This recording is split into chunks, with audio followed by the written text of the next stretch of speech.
জুবিনৰ কন্যা কাজলী বিপদত পৰিছে। জুবিনৰ কন্যাৰ কাজলী বিপদত পৰিছে এতিয়া। সকলো ৰাইজে কাজলীক এতিয়া কমেণ্টত থকা হৰকা কৰিছে। নমস্কাৰ বন্ধু বান্ধৱীসকল, কি খবৰ আপোনালোকৰ? ভালনে বাৰু? বৰ্তমান মোৰ ভালেই। এইখন অসমৰ জুবিন গাৰ্গ ডাঙৰীয়াৰ তুলনীয়া কন্যাক কাজলীক সকলোৱে চিনি পায়। কাজলীক এতিয়া সকলোৱে সমালোচনা কৰিছে। কাজলী এতিয়া সমালোচনা পাত্ৰ হৈ পৰিছে। কাজলীয়ে এতিয়া খোজে খোজে মানুহৰ সমালোচনাৰ পাত্ৰ হৈ পৰিছে। কাৰণ কাজলীয়ে এতিয়া এটা জুবিন পাপা বুলি কৈ তেওঁ ইউটিউব চেনেল খুলিছে আৰু সেই ইউটিউব চেনেলত ছাবস্ক্ৰাইব বিচাৰি জুবিন গাৰ্গৰ নাম লৈছে। কাৰণ আগতে ক'ত গৈছিল কাজলী? আগত জুবিন গাৰ্গৰ সৈতে ঘনিষ্ঠ সম্পৰ্ক থকাৰ পাছতো কিয় জুবিন গাৰ্গৰ কথা কৈ তেওঁ এটা চেনেল খুলিব নোৱাৰিল? মৃত্যুৰ পাছত তেওঁ জুবিন গাৰ্গৰ নাম লৈ কিয় ছাবস্ক্ৰাইব বিচাৰিব? সেয়েহে সকলোৱে তেওঁক এতিয়া নিন্দা কৰিবলৈ লৈছে।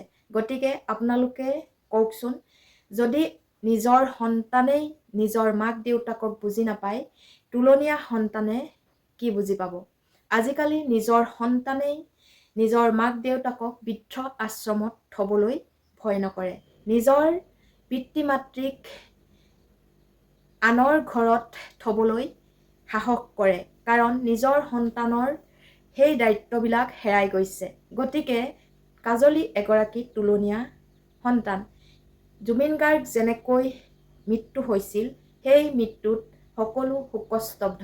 আৰু তেওঁ যিটো অৱস্থাত অসমৰ পৰা গৈ ছিংগাপুৰত মৃত্যু হৈছিল, সেই মৃত্যুৱে আমাৰ অসমবাসীক এসপ্তাহ ধৰি কন্দুৱাইছিল আৰু এসপ্তাহ ধৰি অসমত হয়তো চৌকা নজ্বলিছিল। আৰু সেই অৱস্থাত যিগৰাকী নিজৰ তুলনীয়া সন্তান হিচাপে জুবিন গাৰ্গে স্বীকৃতি দিছিল, সেই তুলনীয়া সন্তানে জুবিন গাৰ্গৰ ন্যায় নৌপাওঁতেই ইউটিউব চেনেল খুলিবলৈ তেওঁ ছাবস্ক্ৰাইব বিচাৰি ছ'চিয়েল মিডিয়াত উপস্থিত হৈছে। তেনে এগৰাকীক এতিয়া বাৰু ৰাইজে ঘৃণা নকৰি বা ৰাইজে তেওঁক কমেণ্টত থকা হৰকা নকৰি কি কৰিব? আপোনালোকৰ মতামতসমূহ কমেণ্ট বক্সত জনাবলৈ নাপাহৰিব। মই কমেণ্টত যিসমূহ পাইছোঁ বা কিছু লোকে যেনেকৈ তেওঁক ট্ৰল কৰিছে, সেই ট্ৰলসমূহৰ ওপৰতহে কৈছোঁ।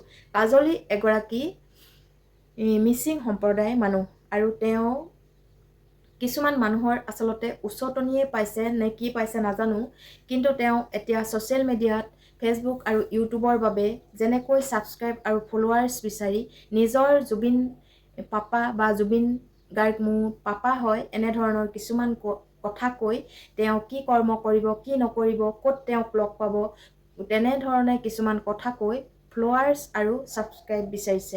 এইটো বাৰু কোন ফালৰ পৰা যুক্তি হৈছে আপোনালোকে কওকচোন। হয়, ছ'চিয়েল মিডিয়াত কাম কৰিবলৈ সকলোৰে অধিকাৰ আছে আৰু সকলোৰে কৰিব পাৰে। আৰু ছ'চিয়েল মিডিয়াত কথা ক'বলৈও সকলোৰে অধিকাৰ আছে, সকলোৱে ক'ব পাৰে। কিন্তু তেওঁ যে জুবিন গাৰ্গক ব্যৱহাৰ কৰিছে আৰু জুবিন গাৰ্গ যে তেওঁ তুলনীয়া ছোৱালী, এই কথাটো আগতে কিন্তু ইমান ভাইৰেল হোৱা নাছিল।